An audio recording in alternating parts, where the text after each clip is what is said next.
இங்கே அமர்ந்திருக்கக்கூடிய நம்முடைய முருகன்குடி, பெலாத்தல, கணபதி குறிச்சி, கீழ்மங்கலம், முருகத்தஞ்சேரி, மோசட்டை, துறையூர் உட்பட்ட கிராமத்தினுடைய அன்பு சகோதரர்களே, உங்கள் அனைவருக்கும் எனது அன்பான காலை வணக்கம். இந்த நிகழ்ச்சி எல்லாம் நல்லா இருக்கீங்களா? தீபாவளி நல்லா கொண்டாடுறீங்களா? ரொம்ப சந்தோஷம். எதுக்காக நீங்க எல்லாம் வந்திருக்கீங்க அப்படின்னா, நம்முடைய தமிழ்நாட்டினுடைய முதலமைச்சர் பல்வேறு திட்டங்களை கொண்டு வந்து நிறைவேற்றிருக்கிறார். எல்லாரும் பேசணும்னா பேச வேண்டிய அதிகாரிகள்லாம் பேசினா நீங்க உங்களுக்கு நேரம் ஆகுறதுனால தான் எல்லாருடைய சார்பாக நான் பேசுறேன். நம்ம முதலமைச்சர் என்ன செஞ்சிருக்காருன்னா, பல திட்டங்களை கொண்டு வந்து நிறைவேற்றிருக்காரு. குறிப்பா மகளிர் உரிமை தொகை மாதம் மாதம் நம்ம திட்டக்குடி தொகை மட்டும் 50,000 பேருக்கு மேல கொடுக்கிறோம். கொஞ்சம் அமைதியா இருக்கு. 50,000 பேருக்கு மேல கொடுத்துட்டு இருக்கோம். ஆனாலும் இன்னும் சில கிராமங்கள்ல நம்முடைய சகோதரிகளுக்கு, தாய்மார்களுக்கு பணம் கிடைக்காம இருக்கு. அந்த தகவலை முதலமைச்சர் சொல்லி நிறைய பேர் விடுபட்டு சொன்ன காரணத்தால இது போன்ற கூட்டங்களை நடத்தி 6 கிராமம் 7 கிராமத்தில் இருக்கக்கூடிய பொதுமக்கள் அழைச்சி அந்த மனுவெல்லாம் வாங்கி நான் எடுத்து போறதில்லை, உங்களுக்கு ஒரு ரசீது கொடுத்துருவோம். அதை விரைவாக நம்முடைய மாண்பு துணை முதலமைச்சர் கூட சட்டமன்றத்தில் அறிவிச்சிட்டார். டிசம்பர் மாசத்துக்கு பிறகு இந்த தொகை வழங்கப்படும் என்று நம்முடைய மாண்பு துணை முதலமைச்சர் சட்டமன்றத்தில் அறிவிச்சிருக்காங்க. ஆகவே இதை கொண்டு வந்திருக்கிறவங்க கொண்டு போய் எந்த அதிகாரிகளும் அதுக்குன்னு தனியாக போகலாம், கவுண்டர் கொண்டு வச்சிருக்கு. அதை கொண்டு கொடுத்துட்டு அந்த ரசீதை பெற்றுக் கொள்ள வேண்டும் என்று கேட்டுக்கொள்கிறேன். அது மட்டும் இல்லாம நம்ம சொன்ன 6-7 கிராமங்கள் அதில் நிறைய பேர் வந்திருக்கு. குறிப்பா நீங்க எல்லாரும் தாலுகா ஆஃபீஸ் போய் தாசில்தாரை கேட்டு போய், ஆர்ஐ கேட்டு போய், பிஓ எல்லாம் இங்க வந்திருக்காங்க. தாசில்தார் வந்திருக்காரு, ஆடி வந்திருக்காங்க, டிஆர் வந்திருக்காங்க, மற்ற அதிகாரி வந்திருக்காங்க, நானும் வந்திருக்கிறேன். எதுக்குன்னா, நீங்க தேடிட்டு போய் மனு கொடுக்கறதை விட்டுட்டு மனுவை உங்கள்கிட்டே வாங்கி அதை பதிவு பண்ணி உங்களுக்கு ரசீது கொடுத்துருவோம். அது 45 நாளைக்குள்ள உங்களுக்கு அதுக்கு தீர்வு கொடுக்கணும். என்ன தீர்வு? ஒரு பட்டா மாமனார் வந்து சொத்தை எழுதி வைப்பார். 4 பசங்க 4 பிள்ளைகள் இருக்கும். ஆனா சொத்தை எழுதி வைப்பார். ஆனா பாசம் வச்சு பட்டா தனித்தனியே இருக்காரு. சொசைட்டில போய் லோன் கேட்டாலும் தரமாட்டான், பேங்க்ல போய் கேட்டாலும் தரமாட்டாங்க. அது மாதிரி இருந்தா கொடுத்தீங்கன்னா 45 நாள்ல பட்டாவை பிரிச்சு கொடுத்துருவாங்க. ரேஷன் கார்டு சார், 1 வருஷமா ரேஷன் கார்டு எனக்கு கிடைக்கல, இங்க எழுதி கொடுத்தீங்கன்னா 45 நாள்ல உங்களுக்கு ரேஷன் கார்டு வந்துடும். வீடு கட்டிட்டீங்க, ஒயருக்கு கட்டிட்டீங்க, ஆனா சர்வீஸ் கொடுக்குறீங்க, ஏஐ போய் பார்த்துட்டு 2 மாசமா கொடுக்கல, கொடுத்தீங்கன்னா நாளைக்கே உங்களுக்கு கொடுத்துருவோம், சர்வீஸ் கொடுத்துருவோம். இது மாதிரி வேளாண்மை துறை, வேளாண்மை துறையில அந்த ஆபீஸ்ல தெரிஞ்சவங்களே போய் மம்பி வாங்குறது, கடப்பாறை வாங்குறது, தார்பாய் வாங்குறது, அதாவது நெல் வாங்குறது, விதை வாங்குறது, பூச்சி மருந்து வாங்குறது, எல்லாம் மானியத்தில் எல்லாருக்கும் எல்லாம் கிடைக்கணும். இங்க கொடுத்தீங்கன்னா உடனே கொடுக்க சொல்லி சொல்லுவோம். ஆதி திராவிடத்துறை அந்த சமூகத்தை சார்ந்த மக்களுக்கு நிறைய அரசாங்கம் உதவி செய்யுது. நம்ம பிள்ளைங்க படிக்கிறது, நம்ம பாப்பா படிச்சதுன்னா அதுக்கு மாசம் 1000 ரூபாய் கொடுக்குறாரு முதலமைச்சர். புதுமை பெண் திட்டம், தம்பி படிச்சாலும் தமிழ் புதுமை திட்டம், அதுக்கு 1000 ரூபாய் கொடுக்குறாரு. ஆனா ஆதி திராவிட மக்கள் வந்து இங்க படிக்கிறது மட்டும் இல்ல, வெளிநாட்டுல போய் படிக்கிறதுக்கும் பணம் கொடுக்குறாங்க. எவ்வளவு? 5 லட்சம் 10 லட்சம் இல்ல, 30 லட்சம் ரூபாய் கொடுக்குறாங்க. வெளிநாட்டுல போய் ஆஸ்திரேலியாவில் படிக்கலாம், லண்டன்ல படிக்கலாம், அமெரிக்காவில் படித்தாலும் அதுக்கு பணம் கொடுக்கறது இருக்கு. அதுக்காக நீங்க பணம் கொடுக்கலாம். அது மட்டும் இல்ல, படிச்சா மட்டும் போதுமா? என் பிள்ளைக்கு தொழில் செய்யறதுக்கு பணம் கொடுத்தா 1 கோடி தராங்க, 100 லட்சம். இதெல்லாம் வாய் தவறாக பேசுறது. இதெல்லாம் உண்மை. அரசாங்கத்துல உட்காருவாங்க, அரசாங்கத்துல உத்தரவு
இதெல்லாம் உங்களுக்கு செய்யறதுக்காக தான் இந்த நிகழ்ச்சி நடக்குதுங்கிறத உங்களுக்கு நான் தெரிவிச்சுக்கணும்.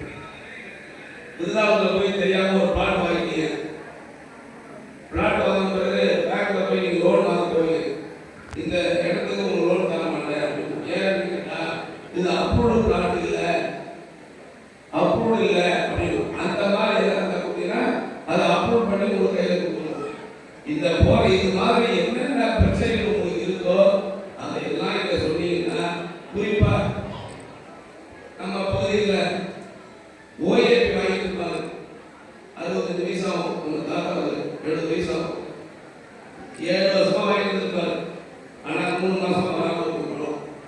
அது மாதிரி வராம அவருக்கு தெரியாது கேட்டு அதை கொண்டாந்து கொடுத்தீங்கன்னா 45 நாளைக்குள்ள மீண்டும் உங்களுக்கு அந்த பணத்தை கொடுத்து ஏற்பட்டுடும். புதுசா பையன் இல்லை பொண்ணு இல்லை அனாதை இருக்காங்க புதுசா ஓஏபி கொடுத்தீங்கன்னாலும் அது 45 கொடுக்கணும். எந்த ஒரு செயலா இருந்தாலும் 45 நாட்களுக்குள்ளாக உங்களுக்கு ஒரு தீர்வு கிடைக்கிறத நான் மகிழ்ச்சியோடு தெரிவிக்கிறேன். அது மட்டும் இல்லை, நம்ம முதலமைச்சர் அவர்கள் காலை உணவு கொண்டு வந்திருக்கார். எல்லா பிள்ளைகளும் காலை சாப்பிடணும். நம்ம வயக்காட்டுக்கு போறதுக்கெல்லாம் காலை சமைச்சு எல்லா பிள்ளைகளும் கொடுக்க முடியுமானா முடியாது. ஏன் காலை சாப்பாடு போட சொன்னாரு? இங்க பரவாயில்ல, நம்ம மெட்ராஸ்ல எப்படின்னா காலை ஏற்றம் எல்லாரும் கன்னட வேலைக்கு போயிடுவாங்க. கன்னட வேலைக்கு போகும்போது அந்த அம்மா தலையில செங்கலை தூக்கிட்டு போவோம், சிமெண்ட்டை தூக்கிட்டு போவோம், கம்பியை தூக்கிட்டு போவோம். அது தூக்கிட்டு போகும்போது என்ன தூக்கிட்டு போகணும்னா நம்ம பெற்ற பிள்ளை பள்ளிக்கூடத்துக்கு போகணுமே அது சாப்பிட்டு சாப்பிடலையே அப்படிங்கிற கவலையோட என்ன பண்ணணும், பள்ளியில ஏறும் போது இறக்கும் போதும் நான் பெற்ற வயதுக்குள்ள அந்த மனசு கவலையிலே போயிட்டு. ஆனா இப்ப அந்த மாதிரி இருக்காங்கன்னா இல்லை. என்னன்னா நம்முடைய முதலமைச்சர் காலையில சாப்பாடு போடுற பிள்ளைங்களாம் குழந்தைங்க சாப்பிட்டு சந்தோஷமா பள்ளிக்கூட படிச்சுட்டு இப்ப அந்த அம்மா என்ன நினைக்குது, பரவாயில்ல மகாராஷ்டிர முதலமைச்சர் சாப்பாடு காலையில் போடுறாரு, நம்ம குழந்தை நல்லா படிச்சுக்கிட்டு சந்தோஷமா அந்த அம்மா கல்வியை சுற்றி சந்தோஷமா போகுது. அது மட்டும் இல்ல, காலையில போறதுக்கு பஸ்ல இலவசமா போயிடுது, சாயங்காலம் இலவசமா வருது. இப்படி எல்லா திட்டங்களையும் கொண்டு வந்து முதலமைச்சர் கிராமத்தில் இருக்கிற ஜனங்களுக்கு ஓஏபி கிடைக்கலையா, விதவை கணவன் இறந்தார், அந்த விதவை செஞ்சு வாங்குறது 6 மாசம் வேணும்.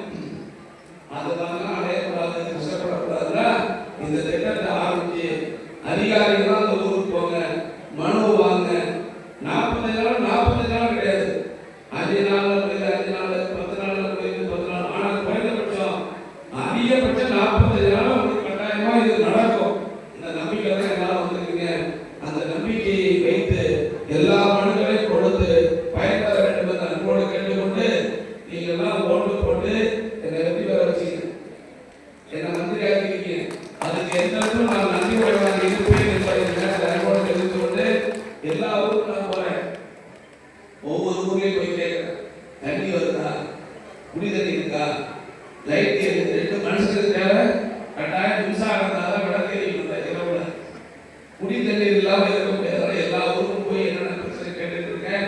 வந்திருக்கிற யாராக இருந்தாலும் எந்த மனுவாக இருந்தாலும் கொடுத்து பதிவு செய்ய வேண்டும் என்று அன்போடு கேட்டு விடைபெறுகிறேன். நன்றி, வணக்கம்.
திரும்பி பாருமா இங்க திரும்பமா மா பாப்பா பாப்பா இந்த பக்கம் திரும்பி இல்லமா இங்க பாருங்க கை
நீ சொல்லிடு நம்ம லைவ் பண்ணணும்.